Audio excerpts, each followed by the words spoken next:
If someone is stupid, he's stupid. They can follow a formula and execute it well, but that's their ceiling. They won't adapt. They won't be able to adapt. And that's the problem I see with copy out there right now, which I call almost good copy. It follows the rules, so it looks good. But when you read it, especially if you're part of that market, the target audience, it's not selling. It's like with the Hormozi launch, right? I have the book behind me. Oh yeah, I got it on the table over there. So with this launch, I'm sure you must have found it interesting. Yeah. You can't copy his webinar structure to sell anything because you're not him. All those people who were late breaking down the webinar and the structure and what to do and everything, they don't understand why this fucking thing worked. Okay, so this is interesting because I know a lot of copywriters are going to say, well, Vasilis, this is good. You know, a lot of this makes sense. It is obvious, but how is it that most copywriters will hear this and they still miss the point? Tell me about how you make it good, not almost good. What's your system? Tell us the secret. Okay, so I call it the last copywriting system you'll ever need to learn. And the idea is not that because you will stop reading books, you will stop watching seminars and having mentorships and so on. But because this is a system that you can fit into it everything you know and everything you are going to learn, and it will help you use it and make sense of it. I look at copy at 6 levels. So imagine an iceberg where you only see the upper part, right? And there's all this whole mass below the water. That's why I said at the beginning that mistakes happen at a deeper level. Okay, so now I'll explain how that works by telling you the next level, which is... Okay, so here I am today with Vasilis Apostolou. Really nice to have you here, man. Thanks so much for joining me. You've worked with Agora in-house as one of the copywriters in their team for 3 years, right? And you wrote all kinds of copy for them. So yeah, I'd love to chat with you and see what it takes to work with the best, how you did it, how you learned from the best, the experience, just everything. Yeah, thanks so much for joining me. You're welcome. So what do you want to hear about Agora? Well, I want to know, first of all, like how you even landed Agora as a client, because they're very particular about who they hire, and also how you survived those first few months in their business, because they also fire people very quickly, right? Yeah, that's true. I mean, one guy that joined at the same time as me got fired, I think 6 months later. So yeah, they're ruthless. Well, the thing is, Agora was my first copywriting client, or my first copywriting job. Not bad. And yeah, no, not bad at all. Before that, I was a media buyer. I was a freelancer. And I noticed how the algorithms were changing all the time. So whatever I was learning was becoming worthless a few months later. So I thought, what's something that doesn't change all the time? Something that will always stay the same? And the answer was copywriting. I knew what copywriting was because I was a media buyer. So I decided I'm going to become a copywriter. And what's the best place to learn copy? Back then it was Agora. That was 2019.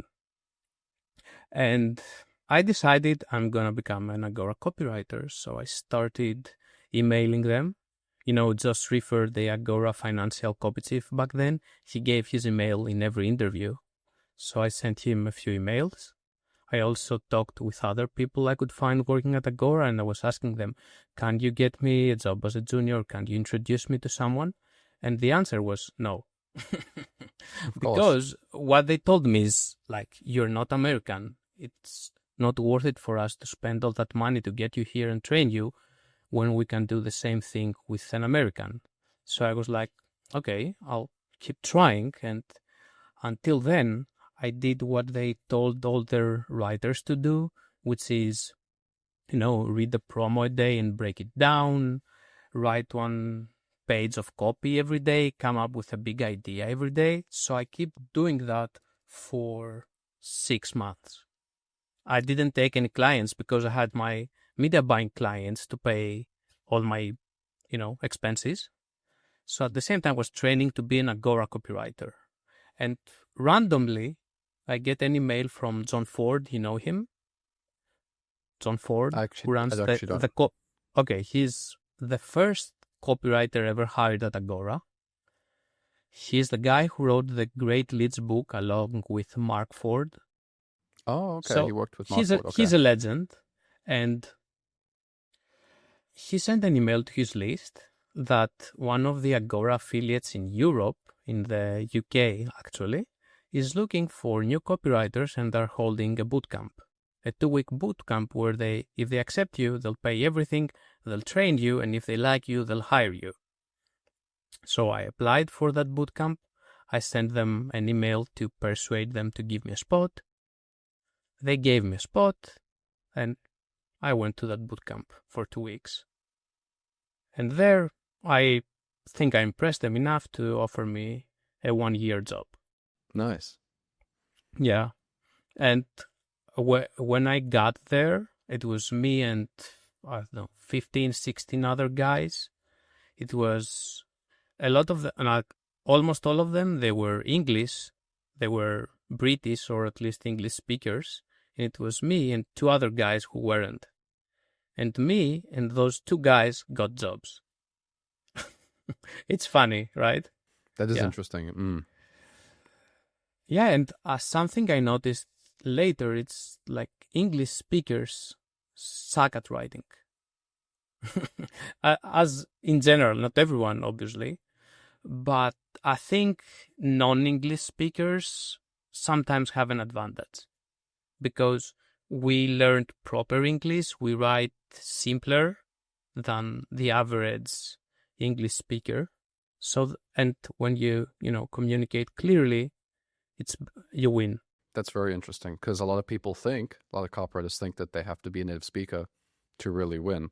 But from my experience, and even from your experience, it turns out that many of the best copywriters, they're actually better off with English as their first language that they learned officially instead of their native language. And I think it makes sense, because I love language learning. So my native language is English, but I spent many, many years in my teens learning foreign languages. So doing that on a day-to-day basis, speaking in languages like French, Spanish, Japanese, I had to simplify my ideas to communicate, because I couldn't translate perfectly, right? I had to simplify constantly. Constantly simplifying my ideas forced me to simplify my speech. And then when I started writing copy, it was a lot easier, because I kind of knew, a lot of ways to say stuff in English is very wordy, but then there's very easy ways to say the same thing if you just know how to do it, So that's interesting. That's very cool. Yep. And let me go back to that seminar, that bootcamp. It was 2 weeks, and every day there were 2 guys who were senior writers at Agora, and they would explain something to us, like how we create big ideas or how we evaluate a headline, things like that, tactical things. And then they would give us a piece of editorial and tell us to come up with a headline and an idea for it. Actually, an idea, and write a headline to express that idea. And they would give us 3 hours, which back then there was no AI, there was anything. It was, you had to do everything yourself. And I noticed the other people at the bootcamp, they would just come up with a couple of ideas and they would be like, okay, I'm done. And I would spend the 3 hours working on it, and I would even write leads. They didn't tell us to write a lead. I would write a headline and a lead, just to prove that I'm better than these guys. I will outwork these guys. So, just give me a job. So if you want the, secret for impressing Agora or any big client, that's it. It's outworking everyone. There's no hack, at least in my experience. Yeah, I think following a process and actually delivering and going beyond what people ask of you is a very easy way to differentiate yourself, especially with copywriters. I think many copywriters, especially today, right? A lot of copywriters these days, they get into the industry with the idea of it's going to be easy. They can just use AI. They can kind of luck their way through things. But we know that the reality is that it's not easy. It's very difficult to find a good copywriter. And it's even more difficult to find a copywriter who can not only write converting copy, but also maintain brand voice, and then also be able to come up with ideas and strategy that's beyond just the words on the page, because copywriting is actually much more than the words, isn't it? Yeah. Tell me a little bit about tell me a little bit about how you would go about coming up with those ideas, and how you figured out this stuff before you even had the official position with Agora. Well, I've read all the books that they had recommended. I had read all the copywriting books that were classics. I was lucky enough to attend the only copywriting seminar that Paris Lampropoulos ever did. And from that seminar, I watched it 4 or 5 times before attending that bootcamp. And I used one technique from that seminar to impress everyone at the bootcamp. And I think that's the main reason they offered me that job. Because I came up with an amazing idea, like the instructors were amazed, the other people at the bootcamp were like, how did you do that? And yeah, it kind of gave me the job. And that was because I had studied so much, and something out of everything I had into my mind came out at that time, at the right time. And that's how I think you also come up with ideas. You have all these, I mean, that's in, what's the guy, Joe Sugarman's book. He says that to write great copy, you need 2 things. You need specific knowledge about the product. You have to know the features, you have to know how it works, everything about the product, but you also need general knowledge. You have to know about the world in general. And the example he gives in this book is the advertisement he wrote that he used the headline Pocket CB. CB was that thing, that radio that truck drivers used to communicate with each other. And do you know what I'm talking about? Not too familiar, but go ahead anyway. You know, when truck drivers are driving, they have this radio where they press that thing and they talk to it, and others around them can receive the signal. Oh, it's like a walkie-talkie, yeah? Yeah, it's like a walkie-talkie, but it was mostly truck drivers, taxi drivers. I've seen it in Greece at least. Mm-hmm. And at that time, he knew that this was a trend. People were crazy about it in the US. For some reason, it was a trend. And he finds a product that it can use the same frequency as those CBs. And the guy who sells it to him, tries to sell him on the product, tells him, you know, this is the problem because it uses the same frequency.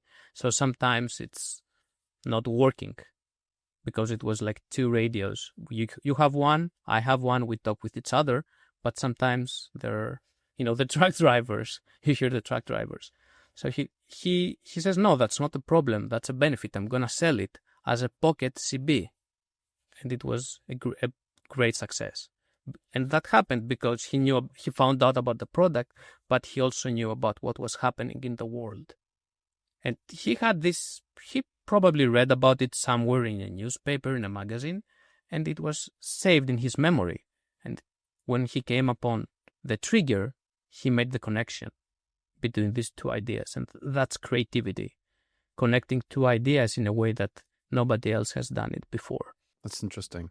You know, I'm going to have to ask you what that secret thing is that you did to get that headline or that idea. I have to ask you. You know, I can't tell you. Actually, I know. Yeah, I can't tell you. I gotta try. You know, I gotta try for the viewer. Can you tell us maybe something that a copywriter could use to come up with a big idea? Maybe not what you learned from Paris, but something that you would do to come up with a big idea today. Study the product. I mean, it's obvious.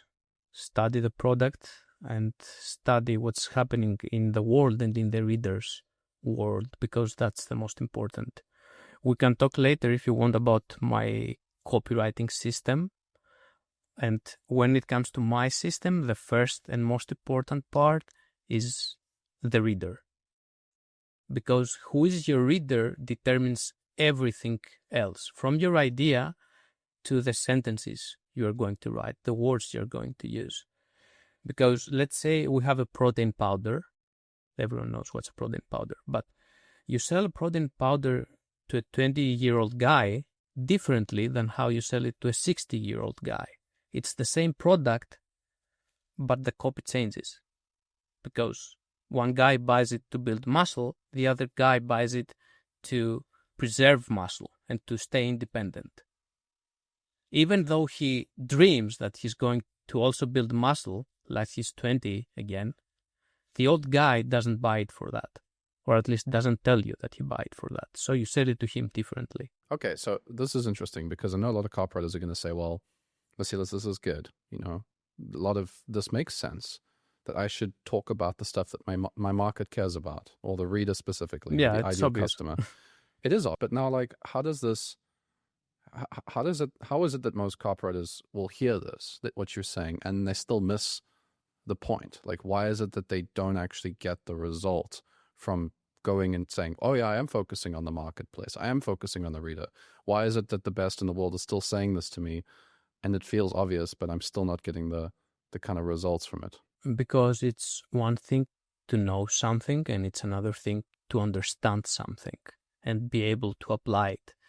I think everyone knows the copywriting rules, but I don't think they have written enough copy and they have someone correct it to understand, okay, this is how I'm doing it wrong. So this is the value of a mentorship. And also, it's important that you study by yourself, and when you read copy, you try to think why this is happening, why the copywriter wrote this sentence this way and not another way. Why did he structure his promo like that? What was his thinking? What was happening at the time? And that's the problem I see with copy out there right now, which I call almost good copy. It's a term I've coined, almost good copy. And you see copy that it follows a formula, it follows the rules, so it looks good. But when you read it, especially if you're part of that market, the target audience, it's not selling, it's not working for you. And this happens because the copywriter who wrote it didn't understand the formulas he was using, and he used the rule because he was told he has to use that rule, but he didn't use it, at the right place at the right moment. For example, okay, we all know, we've all read Cialdini's book, and we know we need to use urgency and scarcity. So what if you use scarcity in a headline that when you use it in a headline for a product that the customer doesn't know there's a product for sale, first off, you tip your hand, you tell him that I'm about to sell you something. So you make him skeptical to all your claims and all your promises. Even though it's, the rule says use scarcity and urgency to boost sales. So you have to understand why this is, why and when do we apply a rule or a formula. Otherwise, you're going to get this almost good copy. What I've seen, I've noticed this as well. Yeah. Yeah, I've seen there's like a lot of copy these days that follows certain formulas. It's like this, oh, this is a problem solution lead, Yeah. Or, oh, this is a conditional close, or oh, this is a crossroad close, or oh, this is like handling the objection through a testimonial. And it's all like almost strong. Yeah. But if you read it, it just feels like it's sales. It feels selly. It feels like it's like someone's trying to sell me versus just expressing the product and expressing the idea and just putting it out there where there's not this, I don't know what the right word would be. Maybe we could say it's attachment to the outcome. It's like when I read the copy as a consumer, I'm not feeling like there's some, agenda that would make me skeptical. I feel like when I read almost good copy, it like kind of sounds like it's for me, but I'm not so sure if it's for me, and I don't feel that real sense of urgency. Yeah. I don't feel that real desire. And it's interesting because I'll just bring up one thing real quick. It's like with the Hormozi launch, right? If you look I have the book behind me.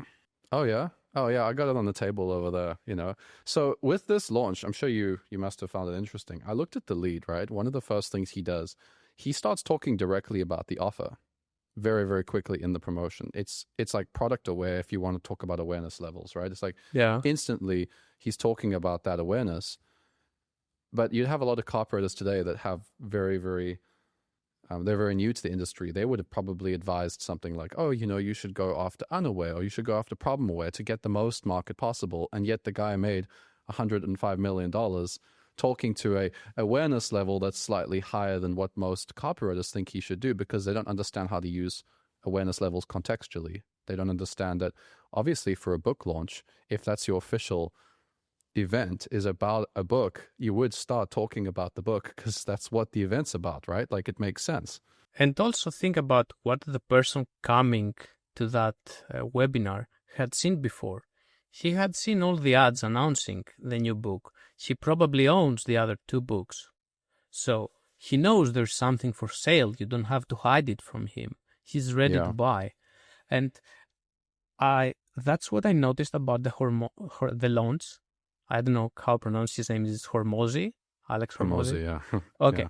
So all those people who were later breaking down the webinar and the structure and what to do and everything, they don't understand why this fucking thing worked, you know? This is a guy who has built his name and his fame for 3-4 years. How long is he around as a public persona? Yeah.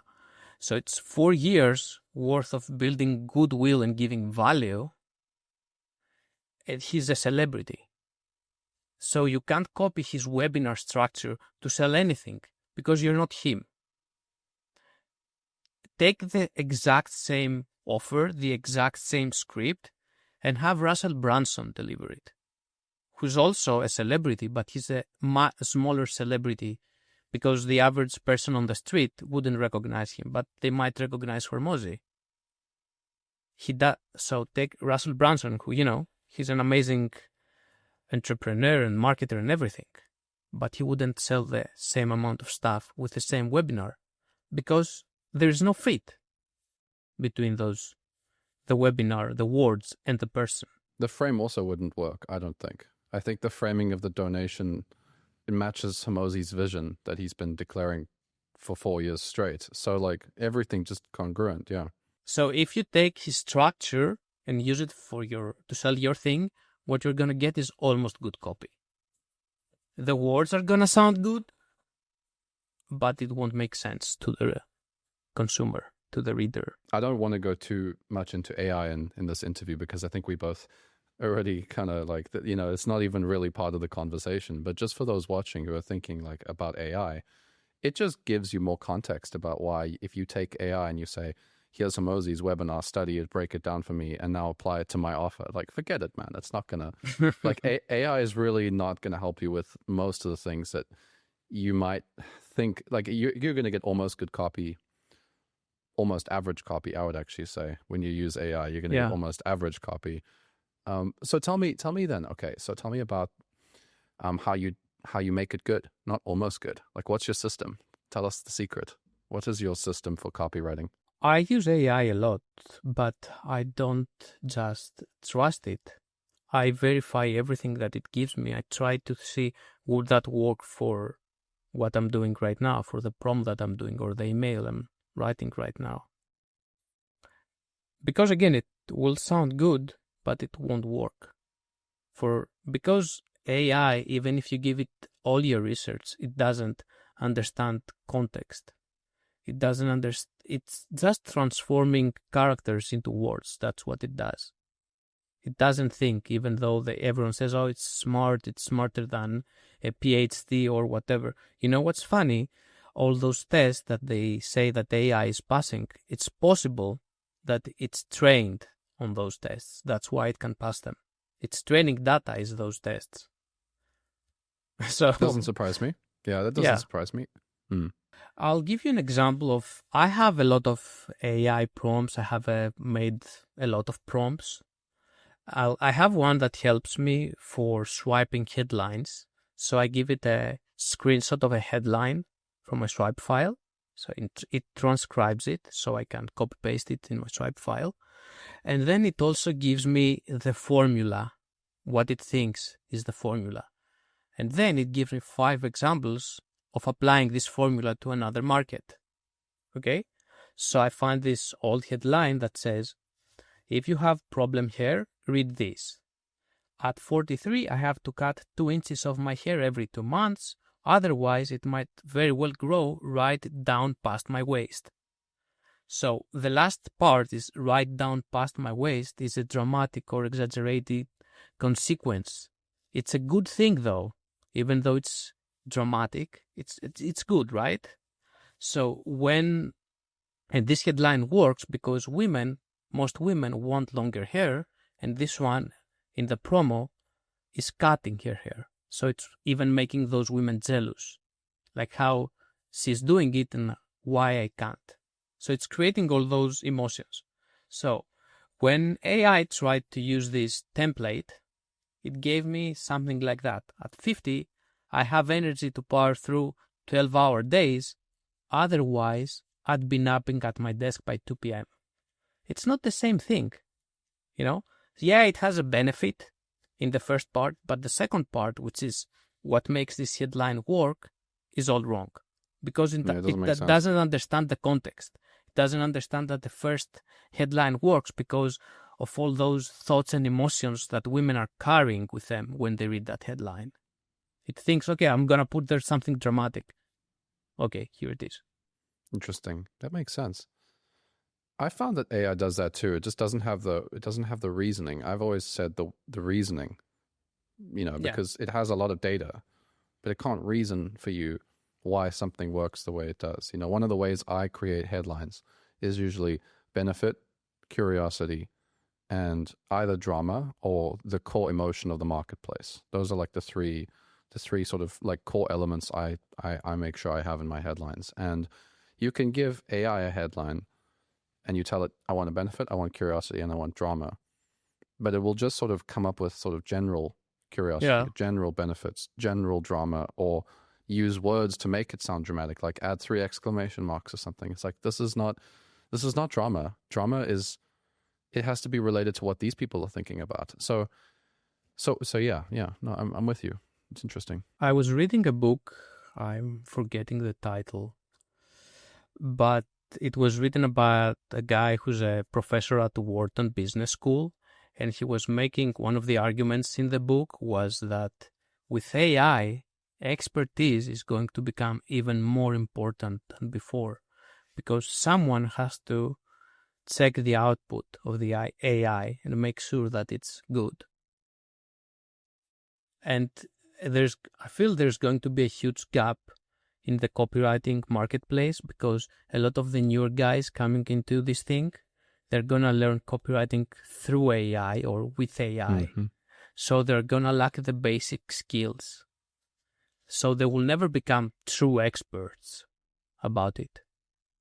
So I feel there's going to be a huge demand for people who are experts and can use AI.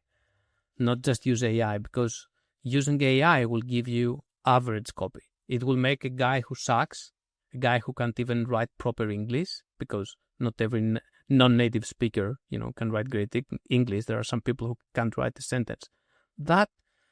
Those people will be able to give to their clients some average copy, but that's the ceiling. When you think about, let's say, for example, if AI was to help you design a bridge, I often think of this, and AI gives you everything that you need to design the bridge.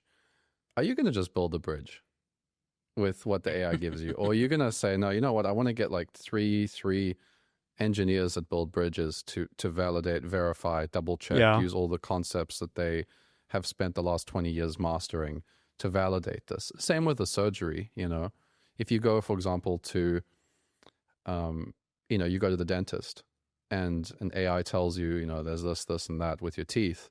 Are you going to start drilling everywhere, or are you going to want to have a professional dentist who spent the last 30 years looking at teeth first? So I look at all these different industries, and it's the same thing. And I said this to my private clients, my private copywriting mentees. I say, when it comes to sales, if you've got a business that needs to run a launch and they're projected to make, $10 million if they do it correctly from this launch, are they really going to just delegate copy to AI and just forget about it and just hope that it works? Or are they going to say, well, you know what, this is worth $10 million. Let's make sure that the copy is not the reason that this thing fails. It's a lot more of an insurance policy these days, in my opinion. I'm very curious what you think of it, but it's like, I think for many personal brands, I think for many businesses that aren't publishing houses that are like more copy driven, I think for the businesses using copy, like Hormozi, for example, It's more of a, let's make sure the copy is good. Let's pay expert copywriters as an insurance policy to make sure that the copy doesn't get in the way of our offer to our audience and our marketplace. What do you think of that? I think you're right. And those people value quality copy because they understand opportunity cost. Because AI can give you, like I said, average copy, and it might even convert. But what if you had someone who's a true expert write your copy, and your copy converted 2 or 3 times better with the same ad spend? So that's the opportunity cost of delegating your copywriting to AI. You get average copy that you could have made a lot more money if you had better copy. So that's the excuse a lot of AI copywriting gurus use. They're like, oh, it's converting, it's positive ROAS. Yeah. What if you had, better copy?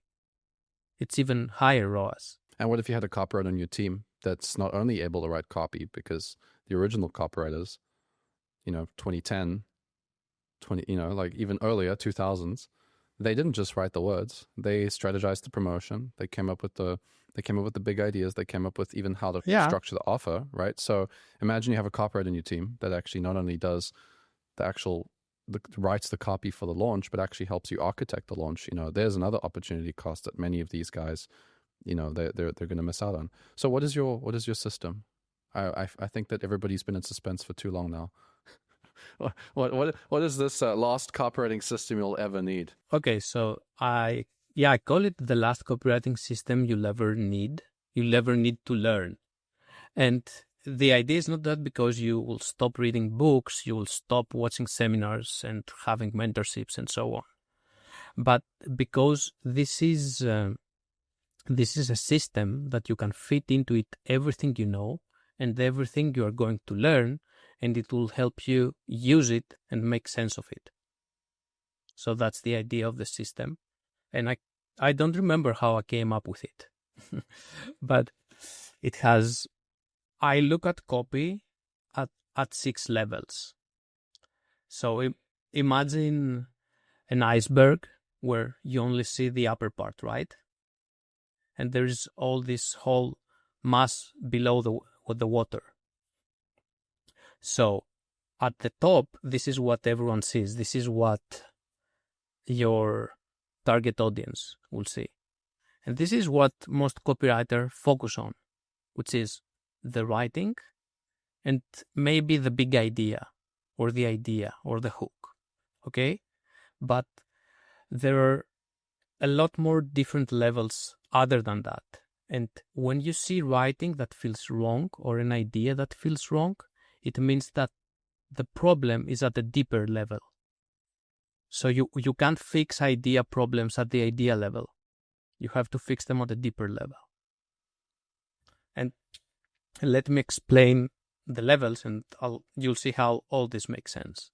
So I call it the 6S system because I had to make up, a sexy name. So I have 6 S's. The first S is sapiens, which means humans.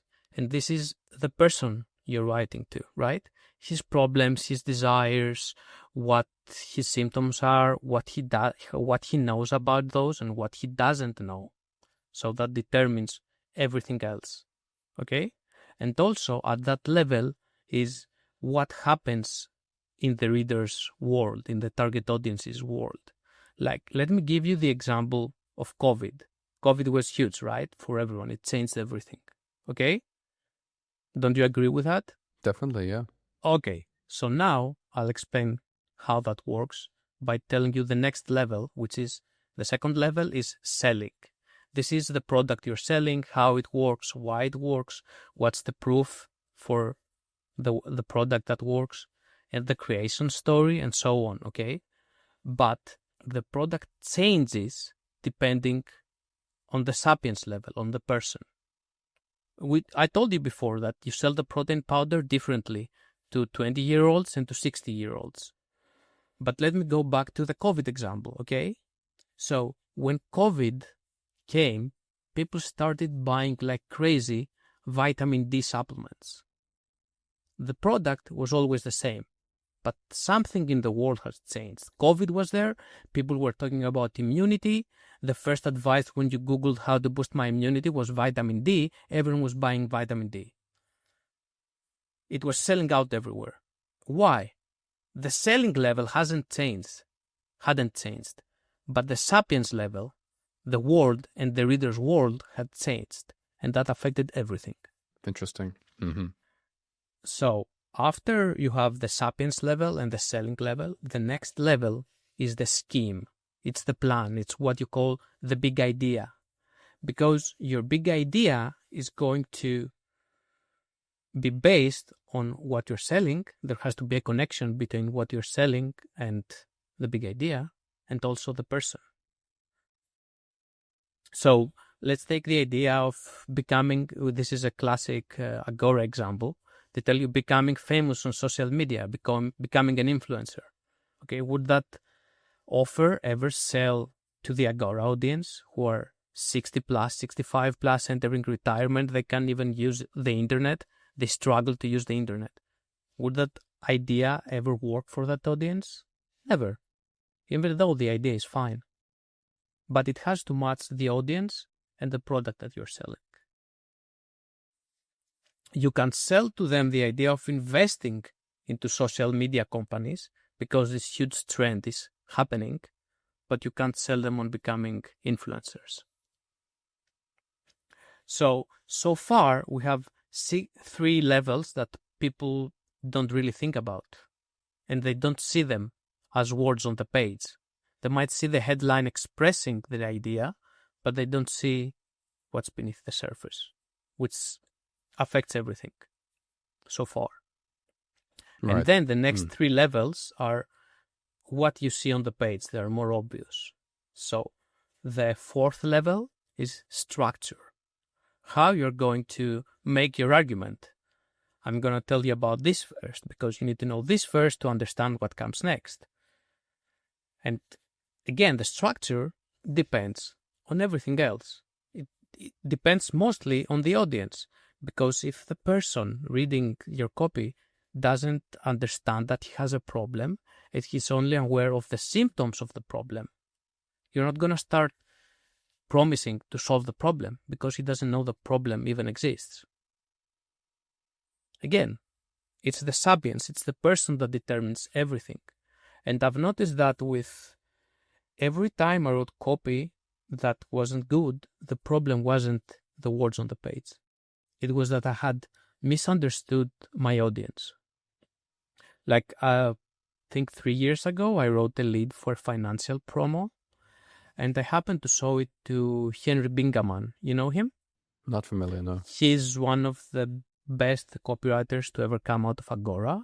He's one of the few who made $1 million every year by writing copy through his royalties. Cool. He's written some legendary promos, and he happened to do a promotion where if you bought a membership through his affiliate link, he'd give you 1 hour call. So I bought just to get on a call with him.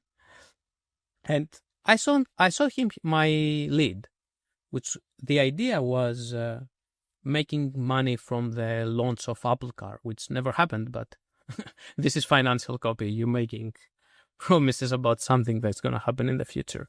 So I saw him the lead, and his reaction was like, okay, this is great copy. I love it. But there's a problem. You've forgotten what's happening in the world right now, because at that time, the stock markets and the crypto markets, they were crashing. People were in fear mode. They weren't in greed mode. So the copy is great. 4 years ago, it would have been great. Yeah. But at the time, if you want to use this idea, you have to start with where the reader is.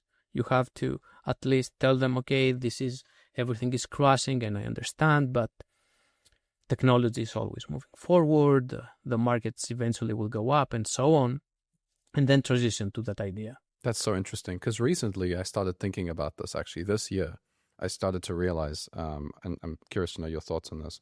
I'm going to, give the reader an open loop, or the viewer an open loop here. They're going to have to wait a couple of minutes for the last two secrets. But I realized that there's a fear angle, or like fear emotion in a market, or there's a greed. emotion fundamentally is like one of those two. And I've seen it in other markets, not just finance as well now, where, Yeah. for example, copywriters this year, the copywriting market has been more of a state of fear.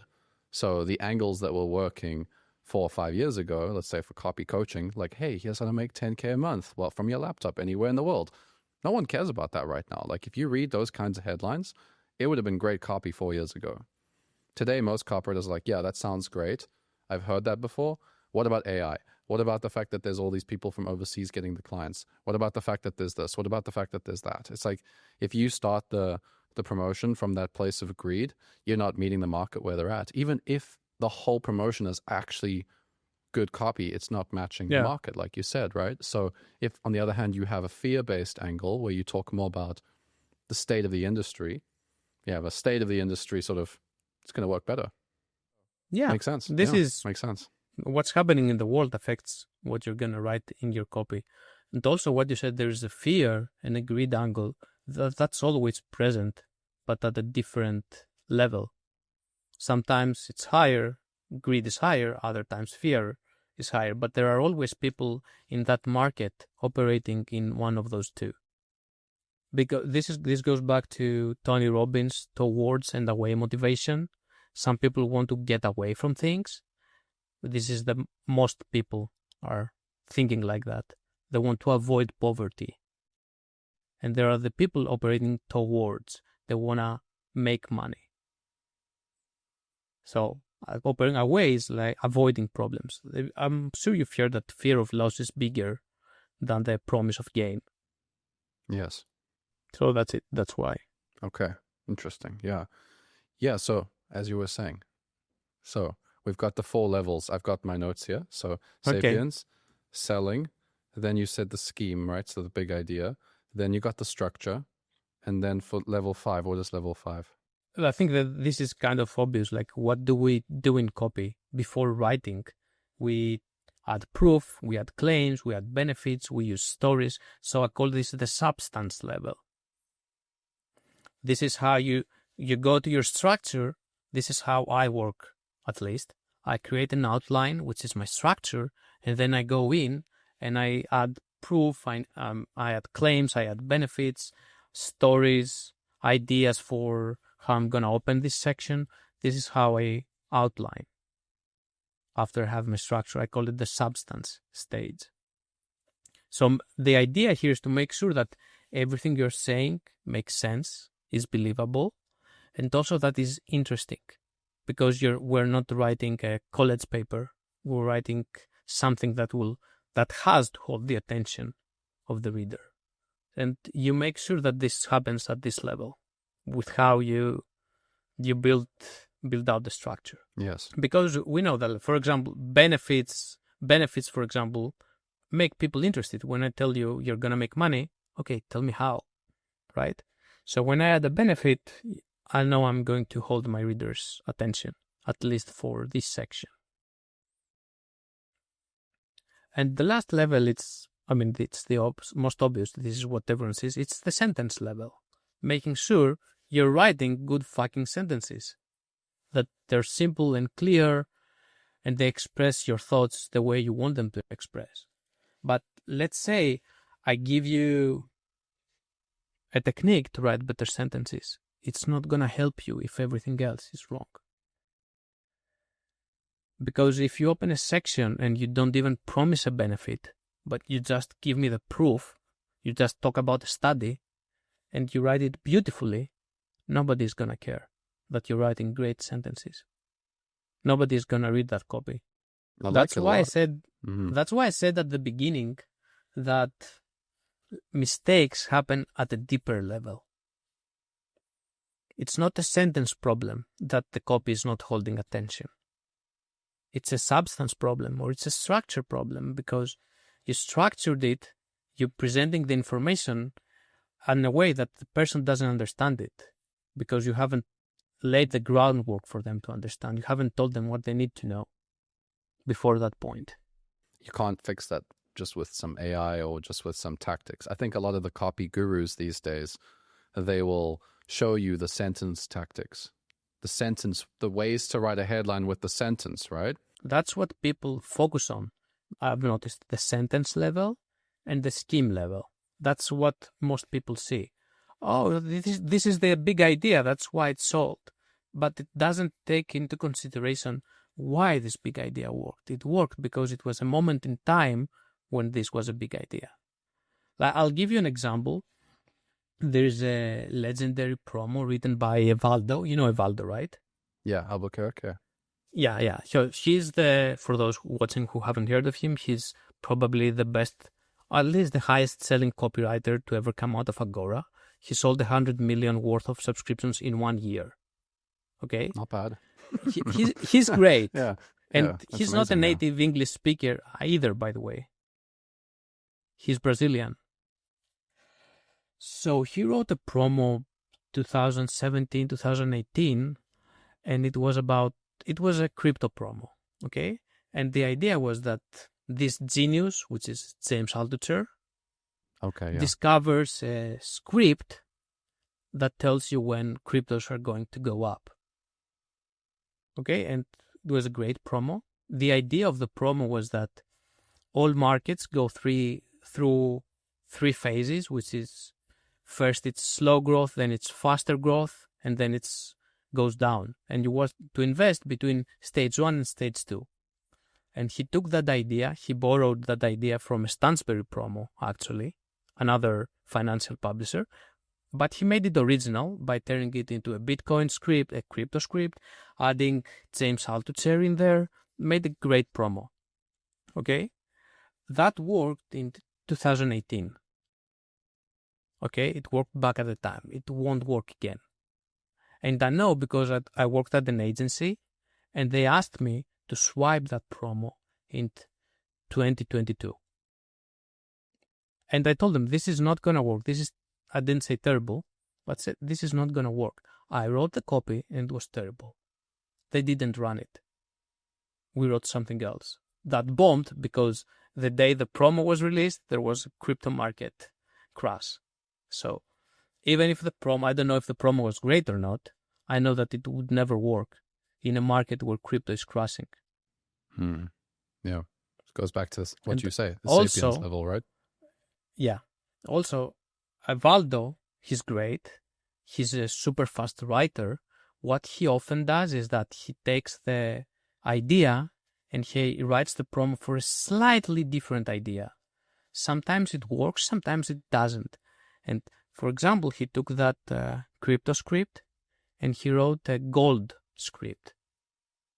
The same idea, the same copywriter, but for a different guru and for a different investing idea. It didn't work.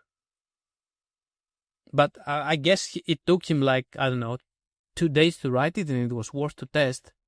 So, sometimes you have a hypothesis and you test it. That's testing. But after the fact, after seeing the numbers that it didn't work, I can tell you that's why I think it didn't work. Why? Why didn't it work?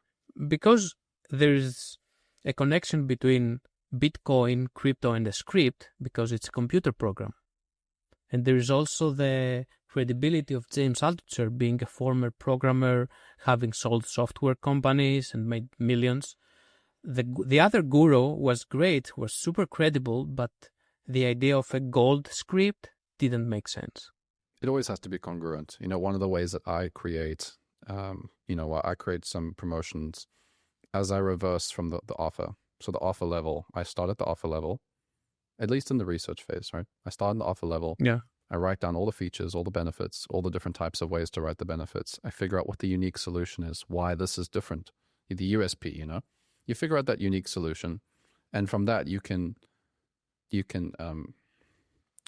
derive the mechanism or the big sort of belief that is necessary for the market to believe in order to be sold on the actual offer. Yeah. Then you get that piece.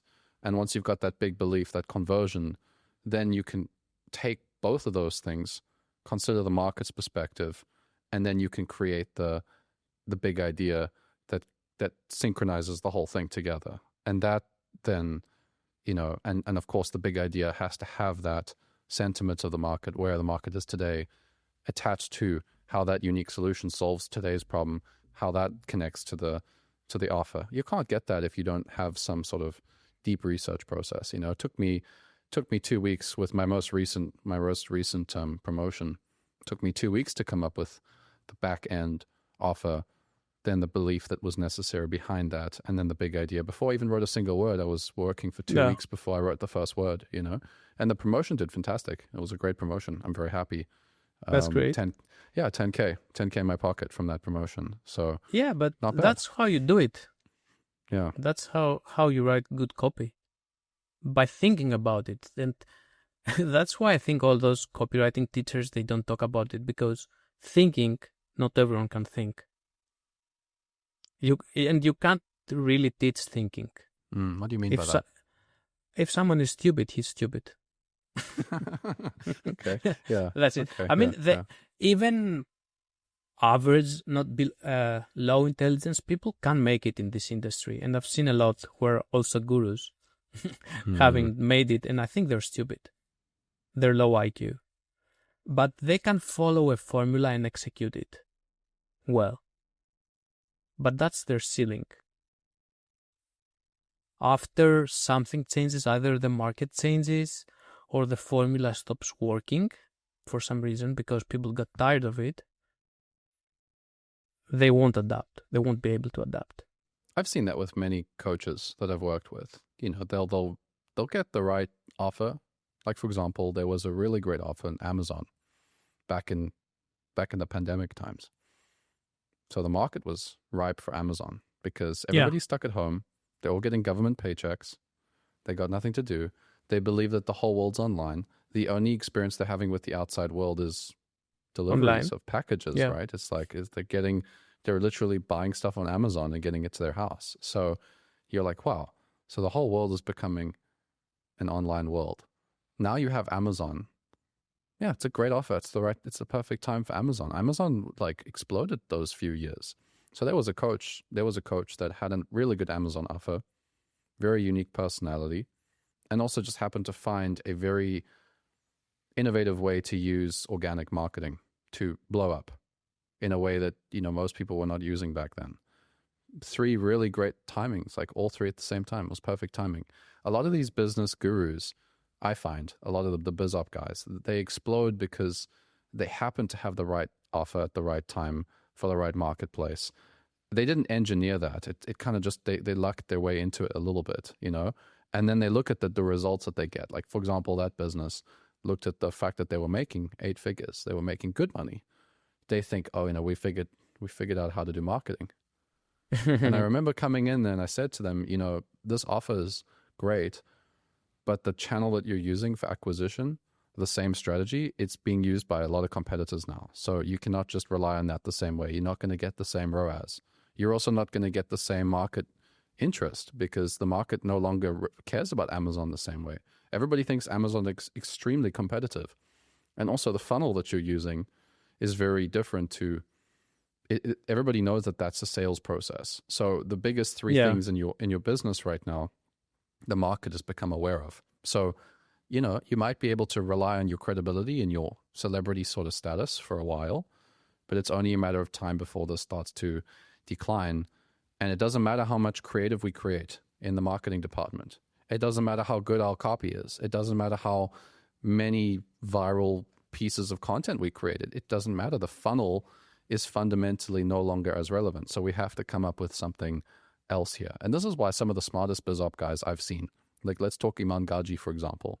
Iman is very smart with his promotions because what Iman's done now is he owns companies in lots of different sort of verticals, right? He's got e-commerce, he's got, you know, personal brand, he's got software, he's got AI stuff. He has stuff in all sort of pools. So when a trend pops off, when a certain business opportunity pops off, he already owns equity in companies like that, or he is somewhat involved in that marketplace so that he can leverage that authority to be in the best opportunity where the market's at and provide them the best solution as it happens. Whereas a lot of these BizOp guys, they can't do that because they made all their money in, let's say, YouTube automation. And now the market YouTube automation is not the best way to BizOp today. So like he's boxed himself in YouTube automation, it's only a matter of time before that becomes, recently YouTube started putting out that policy where they say that they're gonna demonetize channels that are using AI. I don't know if you saw that, but I don't know if it's been put into effect yet or not. But that business was saying, hey, make money on YouTube without your face, and you can use AI to speed up the process and make it very cheap. It's not going to be so good if suddenly all those channels are now demonetized. They're using AI generated content. It's like suddenly the whole business just flops like that. So anyway, just a long story of my experience with BizOp and how I saw how a lot of the time they do luck into it. And it's like, you need to be able to engineer this stuff. That you can tell that this is the case by the terms people use to describe themselves. They don't call themselves business owners. They are offer owners. So if you own an offer, when the offer stops working, you have nothing. You don't have a business. I like that. And going back to that guy, you said Iman Gadzi, I don't know how to pronounce his name. Like the most successful marketers, he always sells a new opportunity. He doesn't sell what he has to sell. He sells a new opportunity that connects it to his product or to his offers. But the key, what makes it work, is the new opportunity. What happens in the marketplace? What has changed? It's a good point. It's a great point about offers, actually, because I've often found myself telling people, if you build an offer, you've got a certain amount of juice until that offer runs out, and then you got to go create something else. So offers are very powerful for when you take your product and you make an offer around it and then you sell it. But if you're in the information industry, I run coaching businesses, right? I got two products. I would say that they're offers, but the offers, I've made lots of different versions of those offers, but I have two products behind those offers, and I keep reinventing the offer that's more relevant for what it is today.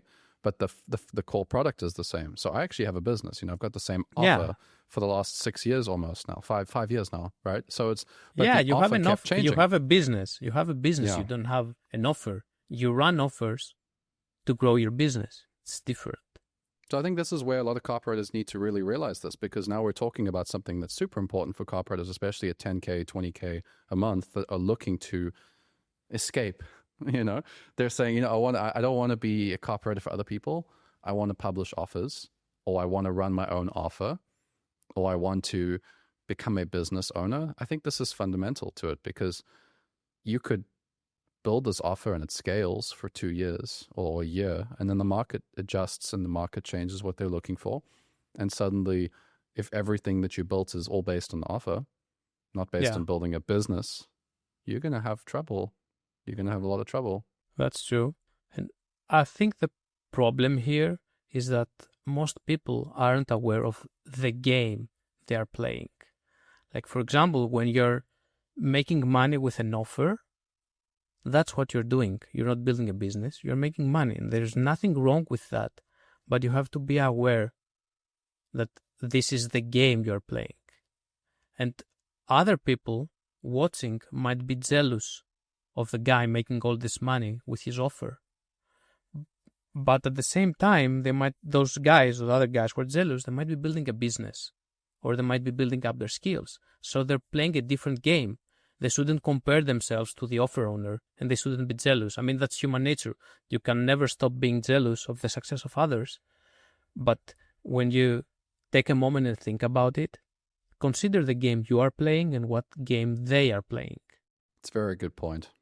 It's a very good point. Like, I love how copywriting really, like, good copywriters. I mean, I've talked with a few very talented copywriters and hardworking copywriters who have spent years in this skill. I often find that they have very good business perspectives, not just copy marketing perspectives. And you're one of them. Like, the way you talk about it, it sounds like a conversation that two business owners would be having with each other, not freelancers. Yeah. Yeah, well, that's my game, or my end plan, is that I want to build up my skills, I want to build up my reputation, so that I become a partner in actual businesses. I will give them the marketing, and they'll give me a piece of the pie. So that's what I'm doing right now. That's what Paris has done. Paris is more than a copywriter. He's amazing at strategy. He can come up with product ideas. He's great at hiring people. I mean, he hired me. Good choice. But yeah, but that's the career he has created. Private And equity. Yeah, kind of. Interesting. Well, I mean, he's coming into businesses. He gets a piece of that. Whether I don't know what the deal is. I haven't really actually want to chat with Paris. A few people have asked me to interview him. So let's see if he takes me up on it. But it is interesting because I see, a lot of good marketers, they do that. They get into a deal with somebody where they help scale a business, not an offer. Because I think that a lot of the guys that scale offers, they run out of all that work. 2-3 years later, they have nothing to show for it. I have a friend who was making 70-80 grand a month being a, equity partner in an offer. I don't know if that you can even say that there's much equity in an offer, but anyway, he's an equity partner in the offer. He's getting a percentage, I think 30% or something, making good money. Spent 3 years pouring his heart into this offer, and the offer kind of, it was an Amazon offer, so the offer kind of started to drop off, wasn't as relevant. After that, you have those skills, but you're back at 10K a month, or you're back at 15K, and you don't have anything to show for it. And I think that's why you got to be so careful the game you play. I want to go deeper into this with you because there's so many copywriters that I'm working with privately that make 10 to 20K a month, and many of them often are like, I don't know if I should I go and launch an offer? Like, is that the next move for me? And it's like you don't know. I mean, what game are you playing? It's like you said, what game are you playing? So yeah, I'd love If to know they more want about to make that. quick money now, they could launch an offer. So you're making a choice. It goes back to what I said, opportunity cost. So what if I spend 20 hours of my week making an offer, or what if I spend 20 hours doing something else? For me, those 20 hours, for example, are studying copy and marketing, because that's the game that I'm playing. And when I see people making so many, 2 or 3 times more money than me, I'm not jealous. Good for them, but I'm playing a different game. As long as I'm fine financially, and I'm fine financially, I'm happy doing what I'm doing right now, because my goal is to be part of a business in the future, and I'll never have to worry about money again. It's a different game, but it requires, some maturity, which younger guys don't have, and it also requires patience, which a lot of people don't have. So let's talk about that then. Because if you're spending so much time on skill development, you must have some good insights on how to rapidly improve your skills as a copywriter and as a marketer. You worked with Paris. I know you told me that you were directly coached by him. So yeah, no, I'm part of his current CopyCap group, which is a long mentorship. We started our 3rd year now this summer, and this is when we're getting into bullets after 2 years of training. He's teaching us bullets. Only in bullets after 2 years. You see, this is the long game I love. This is why I think that people have really dumbed down this profession, to think that it's just a couple of headlines, a couple of formulas, a couple of templates, and swipe. There's so much to this. So then tell me a bit about that. Like, how do you? Because before this interview, you were telling me that, when you were working with Agora, you really doubled down on email for a very long time before you wrote your first long form. You're now also working on your 3rd year in the mentorship CopyCub with Paris, and you're spending 20 hours a week on skill development. What is all this? What's the process? Like, what's that system look like? I think it's not a system. It's more my natural curiosity and my competitive nature. I want to learn everything that I can. When I see something that grabs my attention, I want to learn more about it. And competitiveness is, I want to be better than other people. So if you combine those two things, it's what makes me so hungry for knowledge. And going back to what you said about writing emails at Agora, everyone associates Agora with those long-form sales letters and video sales letters. But when you start there as a junior, nobody is going to trust you to write a long-form sales letter, because it's a big investment in time and in money in producing the VSL and promoting it. So, for example, it took me 6 months to write my first sales letter for Agora, maybe 7. But until then, I had to do something to improve my skills as a copywriter and also to understand the audience that I was writing to. Because, like I said, everything goes back to the people that you're writing to. I didn't know it back then, but I had the feeling. So what I did is I found one of the copy chiefs, who was also a publisher. I asked him, which promos do you need emails for? I'll write them. And every day I would write at least one email and send it to him. He would give me feedback, so that made my copy better. And then the marketing team would send that email to our list. And I would see, did it work or not? Which subject line got a better open rate? And that would also help me understand the audience. And I kept doing that for 6 months. While the other guys who came in with me, the other 2 guys, they didn't. They didn't write emails. They only wrote emails when someone asked them to write emails. So I got better, they didn't. I wrote a promo, they didn't. One of them got fired. The other got fired 1 year later when his contract expired. They renewed my contract ahead of time. They gave me 3 raises in a row without me asking for them. Just because I was, I was good and I was working. I was writing copy. I love that. And that goes back to what I've seen happen with many copywriters that become successful, is that they double down on client success for the clients that they work with or the businesses that they work with if they're in a job. But the best client acquisition is client success.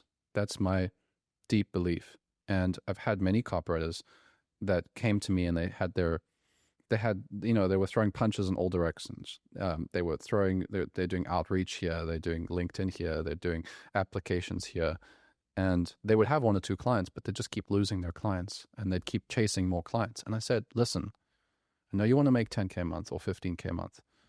Get this client for 3K and actually sit with that client for 3 months and just focus on delivering, focus on the skill, focus on making that client more than beyond happy with the return of the investment that they've given you. You will never worry about work again if that's the right business. If you get 2 or 3 of those, you're never going to have to worry about getting work again. I closed 1 client back in 2019. Since then, that 1 client has kept me I've never had to ever worry about, I've got clients in other ways before, but that 1 client, from the people that worked with me in that team, they saw the way I worked. 2 of them specifically. They saw the way I worked. They have referred me, probably close to $400,000 at this point of other contracts, just from that team. And that's not including the applications for other gigs that I've got, the networking referrals I got from other businesses and other friends of mine. We're just talking 1 business. So if all I had done, instead of building my own business, instead of coaching copywriters, instead of consulting, instead of doing other stuff, if all I had done is just focused on my skills after that 1 client, I would still be getting referrals, And I believe that that's the same today. I believe it's probably even more relevant today than back then, because now there's even more people trying to get gigs.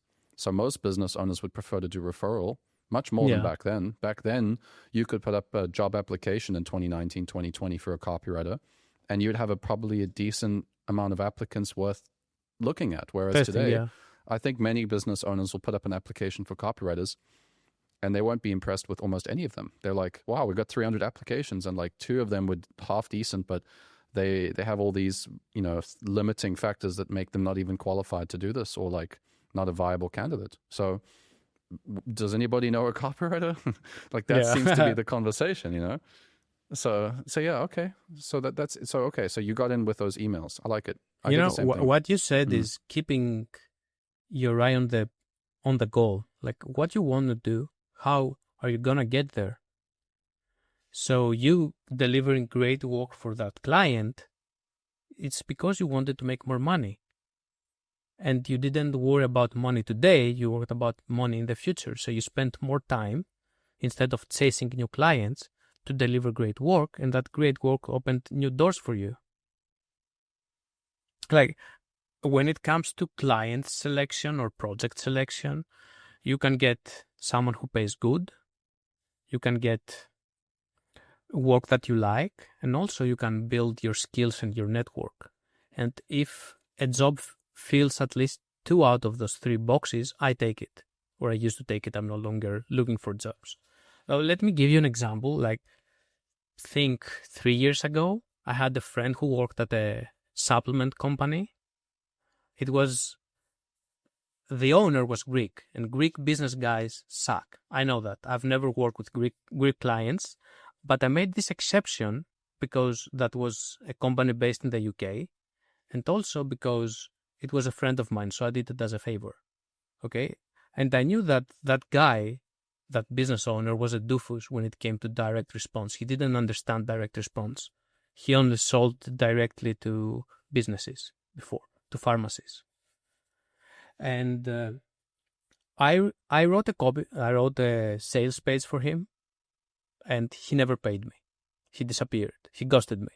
I told my friend.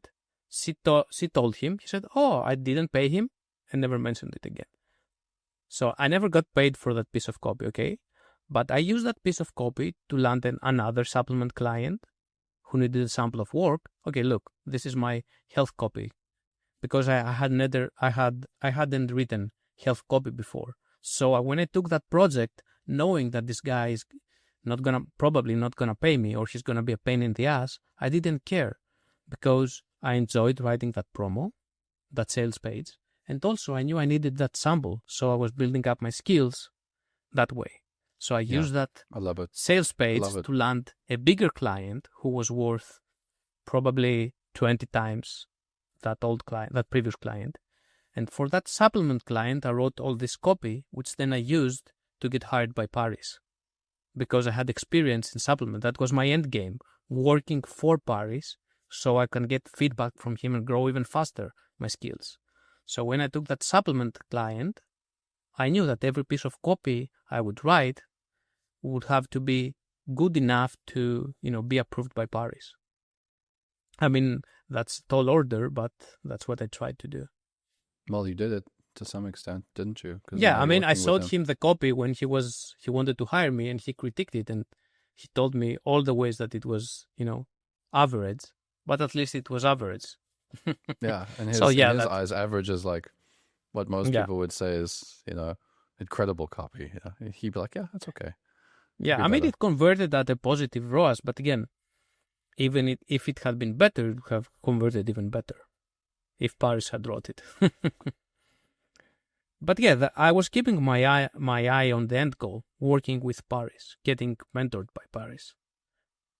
So writing that sales page for essentially for free. I didn't know that the guy wouldn't pay me, but I had a suspicion.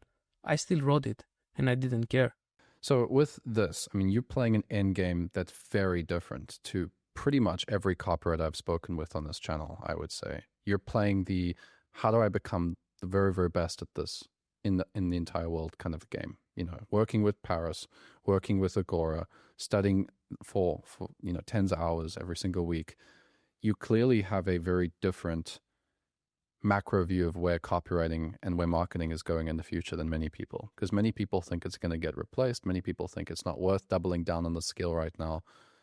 I tend to believe that it's worth doubling down, but there's a lot of people that are challenging me on that. What do you think is actually the future for our space? I don't see AI being much better than what it is now, at least on the current architecture they're using, the current technology, because LLMs are gonna be what they are. They're gonna transform characters into words, but they won't understand what the words mean. So they might write better copy, at least better sentences, closer to the copywriting style. Maybe I'll give it a sales letter from Paris and it will write in the same style, but it will lack the substance. And that's everything else. That's what makes copy work. It's the substance, it's the ideas, not the sentences. So until they develop a different type of technology that does reasoning, you're not really concerned at all about the future of the industry. No, and if something changes, I will adapt. I'm not stubborn. I'm not saying, fuck, only copywriting, the machines will never replace us. I'm saying what I'm seeing right now and what I predict. But if something changes, I'm going to adapt. But I can't change my approach right now based on something that I don't think will happen. Why don't you think it's going to happen? Because looking at the evolution of AI writing over the since ChatGPT came out, I don't see it being that much better. Because if you compare ChatGPT 4 to 5, there isn't a big difference. What's different and better is the context window, so it doesn't forget what you tell it or what it wrote before.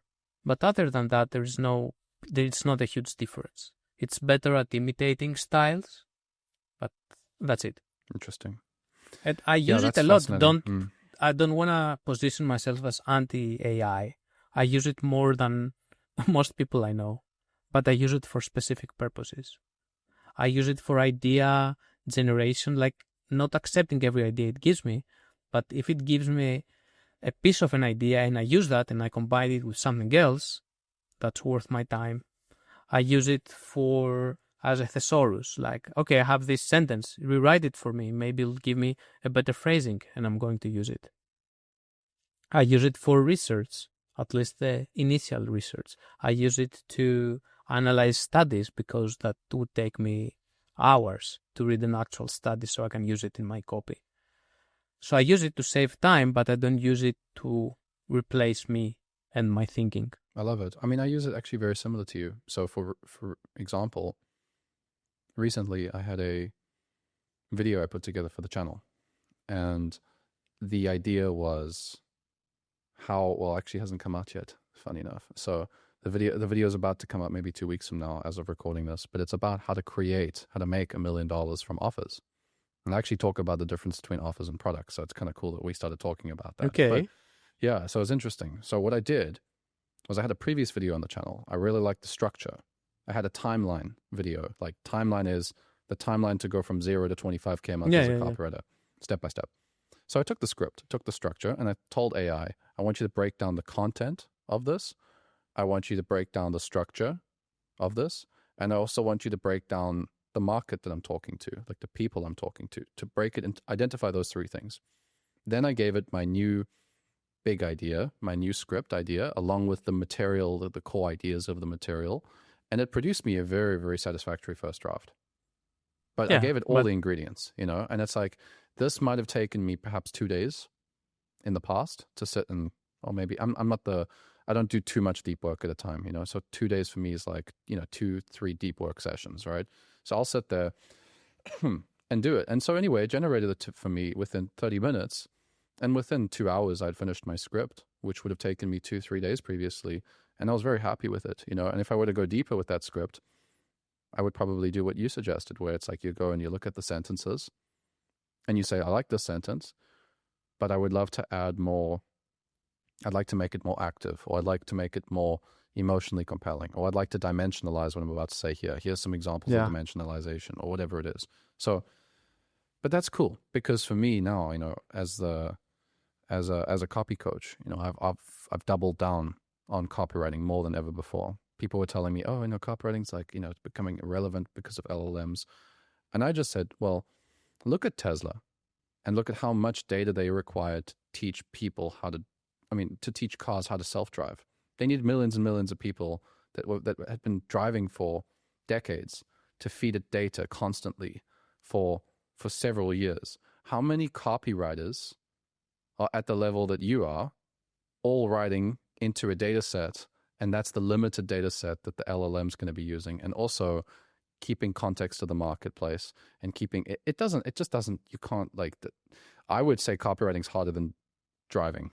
I think you would agree with that. Driving, there's the road, and there are specific rules. There's a stop sign, you stop at the stop sign. You see someone crossing the street, you stop so you don't kill them. There are specific rules. So if you've got that, right, you need millions and millions of people, and you need an insane amount of data to train cars on how to do self-driving, which is relatively systematized already. Driving is relatively systematized.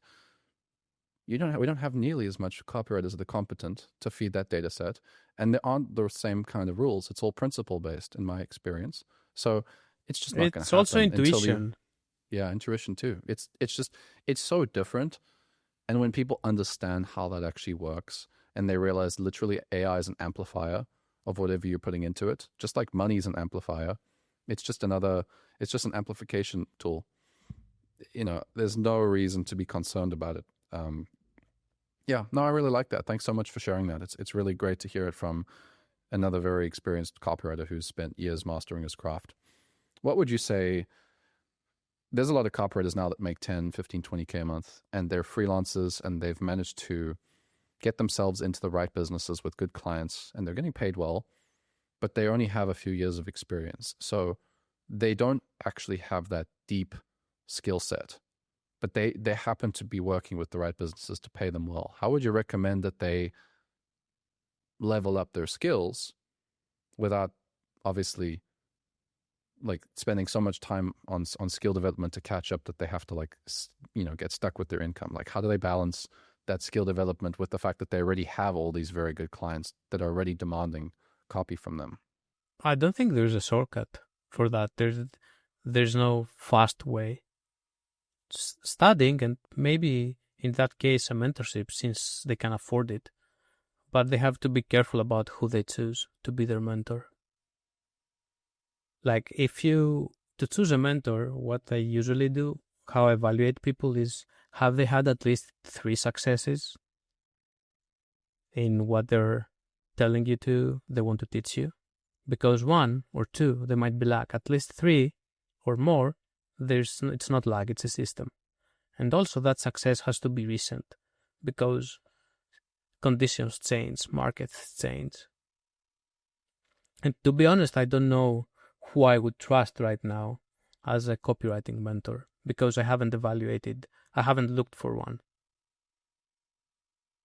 Yeah, I found one, and since I found him, I've stopped looking. That's what I'm saying.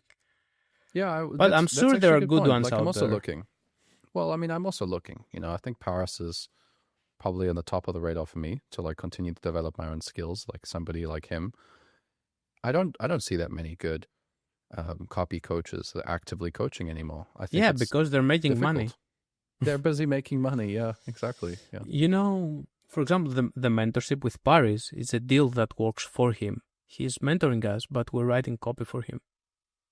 So he's getting something out of us. He doesn't do it just because he likes teaching. And if you look at all the other big names, not big names, like all the successful copywriters, they're making money. Why would they mentor someone unless they like what they do?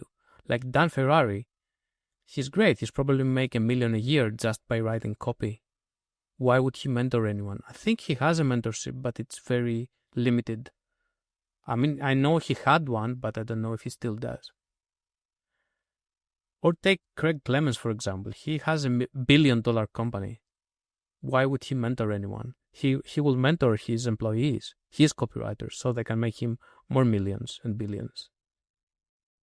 So I think working alongside with someone who's great and learning through him by watching him. And also it helped me that when I'm learning from someone, I'm also studying their stuff. Like when Paris teaches us a technique or a principle, I read his promos and I look, okay, this is where he used it, so I can understand it better. So, for example, that's funny actually. When I worked at Agora, I used to dislike the copy that Paris wrote, because I didn't understand it. I didn't understand what he was doing in his copy. I could only understand Agora's copy because that's what I had studied. So when I read Agora copy, I could understand the why behind the decisions. When I read Paris copy, I couldn't understand it. So I was like, no, this copy is bad.